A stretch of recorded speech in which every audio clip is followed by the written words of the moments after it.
What's going on, everyone? This is Michael Stewart Isaacs. And this is Shemekka. And this is your next edition of Sunday Stacks. Yes, Sunday Stacks back and again. And we are happy to be here on this beautiful, glorious Sunday morning, September 15th. Yes, this is on the Alive Podcast Network.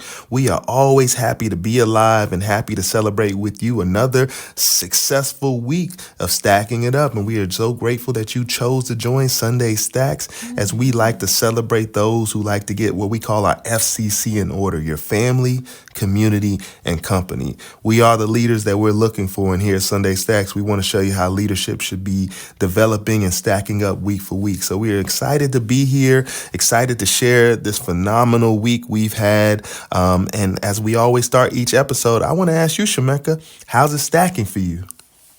Oh, thank you so much for asking. This week has been incredible.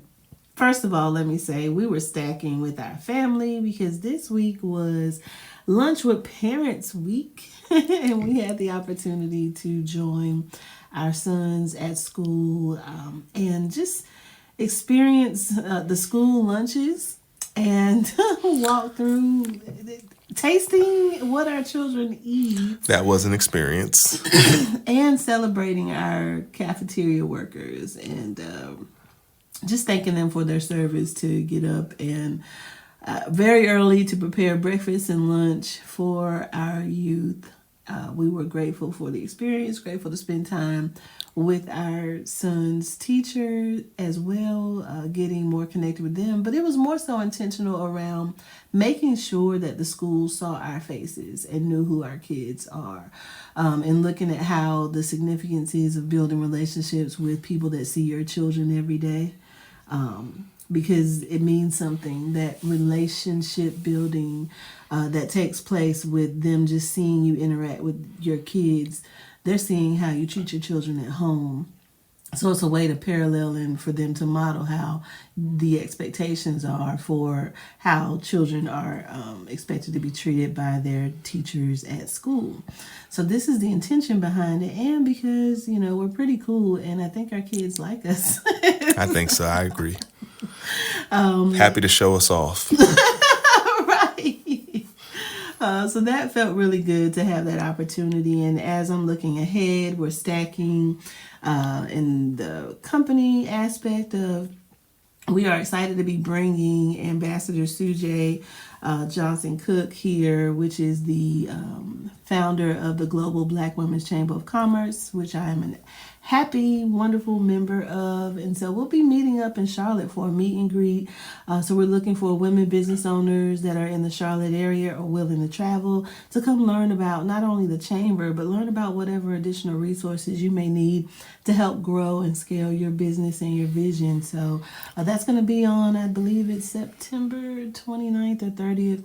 Make sure you connect with me on social media, Shemekka Ebony. I'll be posting up a flyer really soon about that, or DM me on any of my social media platforms, or email me, or set up a discovery call at shemekkaebony.com.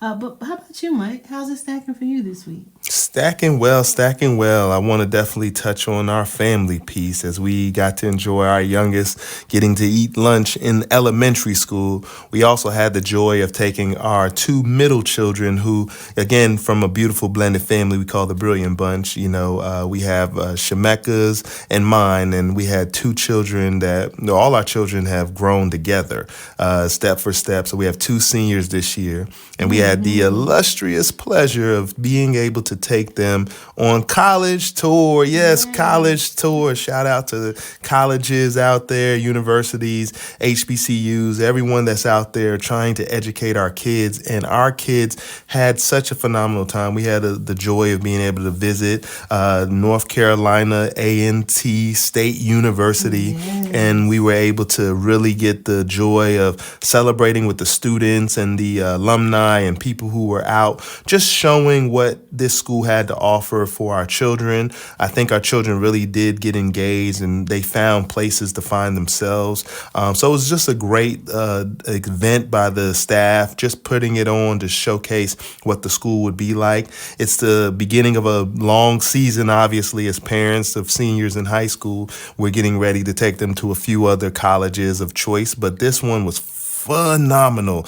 And we also have all the video links on our Instagram page. So definitely check out some of the clips because we always like to put out some of the fun we're having in community when we get to engage both as a family as well as a community members. So again, shout out to North Carolina A&T. Thank you for the hospitality, for the sweet treats that we were able to enjoy. And it just, again, that was the highlight of my week, is just enjoying the family, getting to spend time with the kids, getting time to spend with the different age groups, and seeing their worlds and seeing the worlds that they're going to be going to soon was just a great kind of regrouping for me as a parent. So this week was really focused mainly on family for me. The company, as you always know, we're always doing well. We're growing.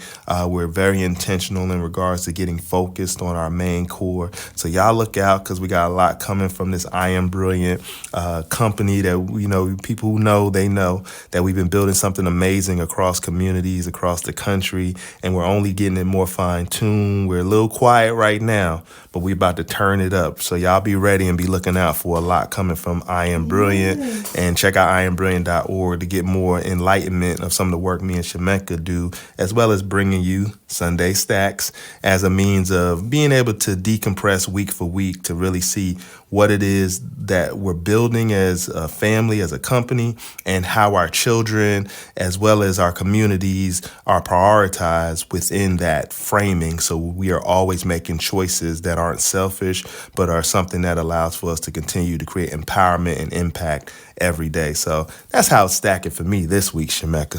Oh, I love it. And I was so grateful to be at this open house. It brought back memories. We were coming in, and I remember being a high school student and being bused from Kinston, North Carolina with Mentor, with Mr. Voss, and experiencing college for the first time, experiencing HBCUs for the first time. So it was quite nostalgic for me because I was, like we saw it fill up very quickly with young people.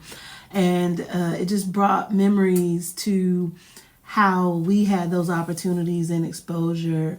It was nice to see that there were recruiting very actively and given a financial aid plan. So there sounds like a great financial secure opportunity for your young people if they're looking to go to an HBCU and have access to scholarships. They laid it out really plain. So shout out to the financial aid department for making it very clear how going to North Carolina A&T State University could be an affordable choice. They're the top HBCU in the nation. And, the largest HBCU with a land grant in the nation. And that was quite impressive. So shout out to them for their accomplishments, and definitely looking forward to the next ones. We love it. We love it. Yes. Shout out to HBCU. Shout out to North Carolina A&T. And we are definitely grateful. And so as we transition into our main topic this week, we have a good one for you all. We were looking at a video this week where we were looking at a topic. It was a video of a conversation at Brilliant Minds, which is an event that happens over in Europe. And, of course, I Am Brilliant should be there, but that's a whole nother story. But we will, right? But it was a conversation between Simon Sinek as well as Trevor Noah. And it was a conversation on friendship, loneliness, and vulnerability. And it was them having a conversation about the importance of friendship in regards to our mental health, our success, and our happiness. And so we wanted to carry this topic over to go with the latest series we've been producing in regards to various topics to get thought-provoking ideas out of how do we become a better individual, a better human. And looking at this from this particular topic, again, we're going to take out the part of the conversation that centered friendship, loneliness, and vulnerability. And I encourage you all to go out here and look at this conversation again between the comedian Trevor Noah, famous for being a previous host of The Daily Show, as well as an influencer by the name of Simon Sinek, but he's a thought leader. And again, the conversation was just talking about how can we start to center friendship as a means of building trust, but also being a safe space for people who aren't doing okay to be able to talk to friends in a way that they can be involved with their healing process. Some of the interesting points that I would bring up that came up is sometimes as friends, we think telling our friends our problems are a burden to them. And I understand that personally because sometimes I may have not shared my personal feelings or the things I've been through with my friends. I'll talk about business a lot. And a lot of people always say, oh, you're always talking about business. But sometimes in a friendship, I'm nervous to share my more vulnerable thoughts or ideas in regards to some of the hurts of my childhood or the things that I'm feeling inadequate about. So sometimes we only want to talk about some of the good things going on because we don't want to burden our friends. And so this was really a deep conversation that I wanted to carry on to this show because sometimes that can create a loneliness and isolation that we put ourselves in, thinking we should have more friendships and relationships, but sometimes we'll hear all of our friends' problems and be in one-sided relationships, but we don't sometimes want to share our own problems and allow for our friends to become a safe space for us to create a greater healing. And I know that's not everyone. Shout out to all of you out there who have great, healthy friendships, friends that you can cuddle up with and find those moments of, compassion for each other through the ups, the downs. I thought I had those friendships out there, but I feel like sometimes as we excel and we change course in regards to priorities of our families, we got 6 kids, y'all, and they all going through different stages of life right now. And being there for them mentally, even if we're not always physically present with them, we're always thinking about them, right? So that takes up a lot in your space. Then when you're running businesses, trying to keep a healthy relationship, I try to make sure my wife is taken care of, right? So I look at her as my friend in regards to the time commitments. But then when I look at friends I grew up with, friends that I came up with in various careers and so forth, sometimes I see neglect that's in those relationships. And I have to sit back and ask myself, have I been nurturing them? Have I been vulnerable enough to them to start to share what I'm really going through? Or am I only highlighting the highlights of my life because I think that's all they can bear? And I'm waiting for them to cheer and applaud for those highlights, but then they don't want to, or they not, or they're holding back, or they say, oh, I saw that thing you did. Well, I didn't know. Because in social currency, I need a like, I need a heart, I need a care, I need something. Hell, tell me you're sad about it. Like, let me know that you just don't tell me you saw it when I run across you. Like, let me know you actually support and, you're there for me, at least in the social currency world. And maybe that's superficial. Like, I'm trying to get over that stuff, right? I'm finding my love, my vulnerability first in knowing who I am as a man and finding myself first. But I do want to be a space that I can build friendships with people who are doing the work themselves. I don't care if it's therapy. I don't care if it's spiritual work, that are trying to open up a space. So as I share my heart and my thoughts, I really want to do better in this space. But I wanted to offer that to the audience, and I'm posing it to you, Shemekka. How does friendship, loneliness, and vulnerability show up in your life, and what has been your experience? Let our audience know so, we can all kind of see some comparisons on different experiences. It was good to look at it through the lens that you shared. So first off, thank you for being naked with us even now and our new growing audience to really talk about what it feels like and from theory to practice when we look at friendships. When I looked at this brilliant mind segment, it really made me become very introspective. Certainly because I've I guess settled my pieces with peace, knowing that I can't bring everyone with me, telling myself things like it's lonely at the top, or, I won't even say I'm telling myself that, but more so I heard it and then I'm trying to apply it to justify these spaces that don't have the same people around. So what it made me think about personally is looking at it through the lens of trying to make those connections. So Michael, I can definitely connect with what you're saying about maybe not being vulnerable. And what I found myself in what I call my Edward Scissorhands phase of trying to figure this out and who I was, I would end up telling people vulnerable things because, I kind of really stay naked for real.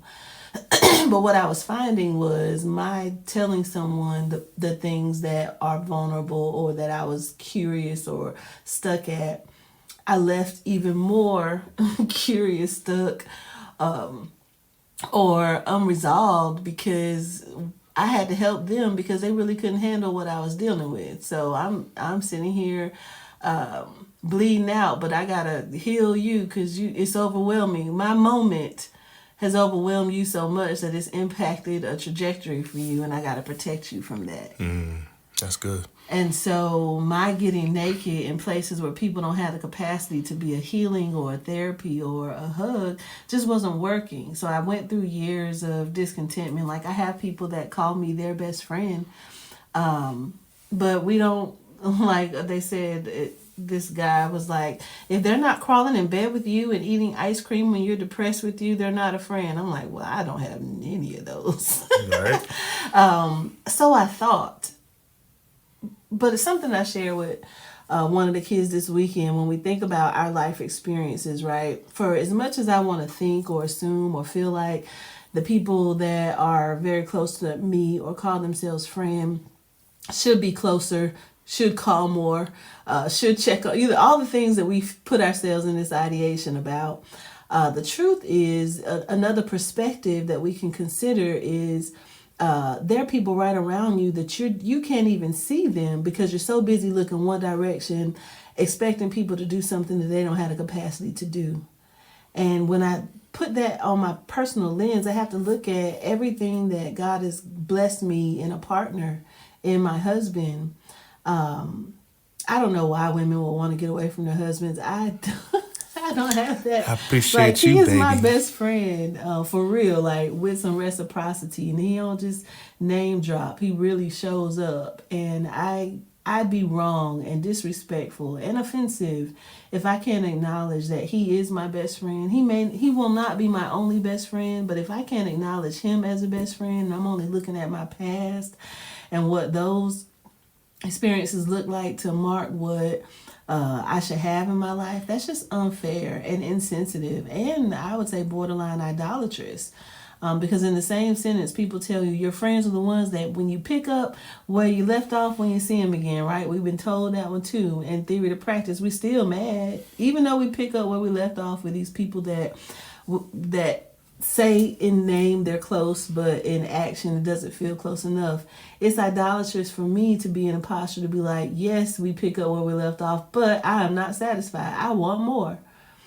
Not knowing the full potential of the capacity of that person to give you more. And what does more mean? Like, break that down, and where do these expectations come from, and what does this imagery look like? And then I'd have to take it all the way back to what you're seeing on social media with these friends groups that get together and take some pictures, and then you get jealous because you like, I don't have friends like that. Well, the truth is they're not like that all the time. In some cases, that's only the once a year you see them. It's the once a year they getting together, right? And life be life and in between. So if we're gonna be naked and be real, look at our expectations and what we're holding people to. And then another thing I'll lift up too, that Trevor lifted up, is that he is intentional about having friend trips and being intentional on working on friendships, because that's not something. And so based on the research that they had said on a rat study, that the essence of addiction comes from isolation because of true. Not having the friends around, because you're isolating yourself.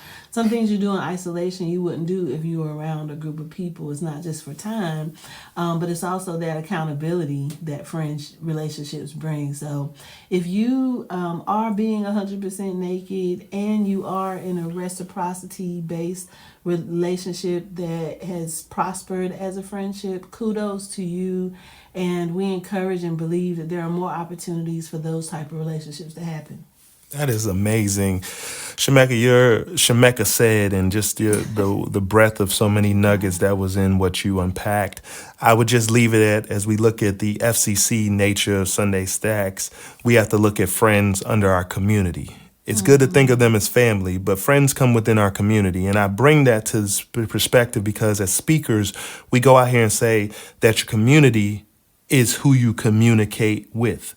So where your communications lie where you put priority. There was conversations about meetings, right? We would prioritize a work meeting or a financial transaction-based meeting. But when it comes to friendships, we don't put it on the calendar. We don't prioritize it. It's just whenever I'm available. Right, and you expect your friends to understand. Yep. And so we have to change that. So just remember, in the part of our FCC, friendships fall under community, and community is based on who you choose to communicate with. And we definitely want to continue to grow and figure out how we can be better friends. So as we always must transition, is that favorite time of the week we like to call the Whiz of the Week. Yes, the Whiz of the Week is returned. And first, we want to take a moment of silence to represent and bring love and rest in paradise to the elder ancestors, brother Frankie Beverly, as well as brother James Earl Jones. And for anyone who knows who these two brothers are, to the Black community, to the African American experience, to the American legacy, we're talking about King Jaffe Joffa. We talking about Frankie Beverly. You're talking about people who have so many memories tied to our life and our experience, to our soundtrack of existence. So we are grateful for the voice. We're talking about the voice of Darth Vader has passed away, y'all. So we must really take a moment to honor these two ancestors. Again, James Earl Jones, as well as Frankie Beverly. We are grateful for what you have done, and your energy and your light will always be here in the world.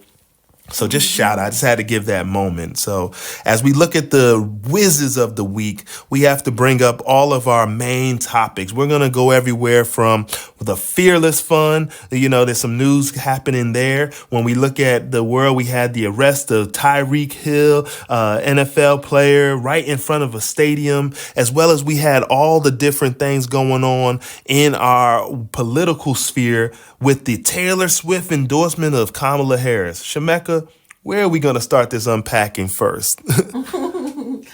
Oh my goodness. Well, let's jump right into the fearless funds. You all know that I care about what's going on with this because Black Girl Magic Market has the same sentiments, goes after resources and amplified support around helping Black women entrepreneurs. With this case that they've been facing, if they would not have settled the way they have, I just want to point out that this case could have set precedents for other people to come dismantle these accessibility opportunities to create the advancement of Black women entrepreneurs and getting access to resources. So I want to first shout out that I'm glad that she didn't pursue a win for herself, but she carried Black women entrepreneurs on her back to amplify this. But it doesn't mean that we don't still have access to resources. Because the thing is, if you were going to show up to go after this money when it was centering Black women, then you'll still show up when it's centering everyone. The bigger problem as to why we had to create that specific avenue as organizations that support specifically Black women was because Black women didn't know where to go and they didn't have a safe space that understood the translation. So I am hopeful that with this decision, we're able to move forward, that though they can't title it specific to this, and I think Arian said they only had like $20,000 left on this resource to give away, that they would rather just cut it as a loss to save the many as we move forward, so that this agreement means that they couldn't set a precedent so that other people could use this court case to continue to dismantle experiences for Black people in the U.S. That's awesome. I thank you for breaking that down, because this is important. And us as Black men, as men, we need to make sure we're stepping up and really understanding that this floodgate of women who are creating phenomenal companies and businesses, whether they're in their local communities or they're building national, international types of thriving enterprises, we have to show up and support them as they're going through these processes. So again, shout out to Arian Simone and her team for all the work that they've been doing with the Fearless Fund and just really pushing. And we look forward to seeing the next phase of what you all are developing. We look forward to a lot of the work that we're involved in. We see these innovators. We're part of these innovation alliances that are out here really building and growing. So we want to see everyone working together and really creating that ecosystem. As we transition, part of what we're talking about with the Wiz, oh my goodness, we had good brother Tyreek Hill. Yes, Tyreek Hill, the wide receiver. He was originally won Super Bowls with Kansas City Chiefs. Now he's with the Dolphins down in Miami. And he was driving his luxury vehicle, maybe driving too loud, driving too wild, heading into the stadium, getting himself hyped up, I'm assuming. But of course, there were some local police officers who basically wanted to slow him down for whatever reason he was violating, couldn't really define what he actually did wrong. But he was aggressively then taken out of his vehicle and detained by the officers in a way that went viral. A lot of people are up in arms. Local officials within the Miami-Dade County area are just up in arms in regards to how this was handled. Of course, it's a PR nightmare for any law enforcement agency dealing with NFL level talent. But again, it's not so much that he should be given any privilege if he did something wrong. It's the fact that it didn't impair that he did anything wrong. And it's the level of visceral and hate that was given to him. Not today, like, not this time. Yeah, and it was almost like, one of the questions one officer said, did he steal the vehicle he was in? So it was just this disbelief of a wealthy black man. And the fact that, even though there were fans and other people who recognized him, the officers didn't care about his NFL status. So that should show us right there. It doesn't matter if you play for the NFL or NBA or any of these places. You're not going to be saved in moments when people look at you for stereotypes that they want to limit you to. And then they want to then not believe because of how he articulates, how he carries himself, that he's not somebody of matter to them. And this is a great example of eye-opening experiences that happen to a lot of people who aren't Tyreek Hill, but because they may have obtained nice things or they like to adorn themselves, then they get targeted by people who see them as someone who had to do it illegally or do it in a way that wasn't upright. And that's something that really has to stop in this targeting community of people hating the success of blackness.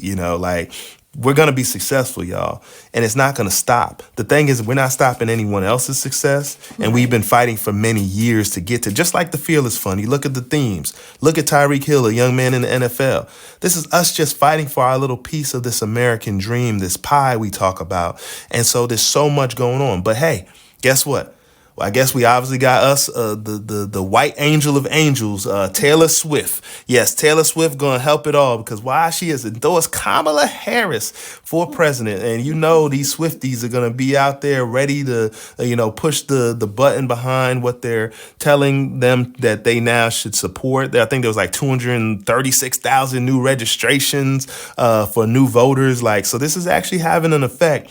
But I say that to all these young people, if they're actually listening to the Sunday Stacks podcast. You may not be in our demographic, but let's make sure we understand that down ballot. We understand all these other elected officials that are running for other things, from our water safety to people who are going to take care of territory within your state, within your county, within your local community, in your city. We need to know who's on councils. We need to know their reputation for getting things done. And we really need to do our homework sooner than later because November is coming. So again, shout out to the, Swifties who are now interested in politics, that are interested in potentially Kamala Harris. At the same time, make sure that you do your work on understanding who is running in other elected seats.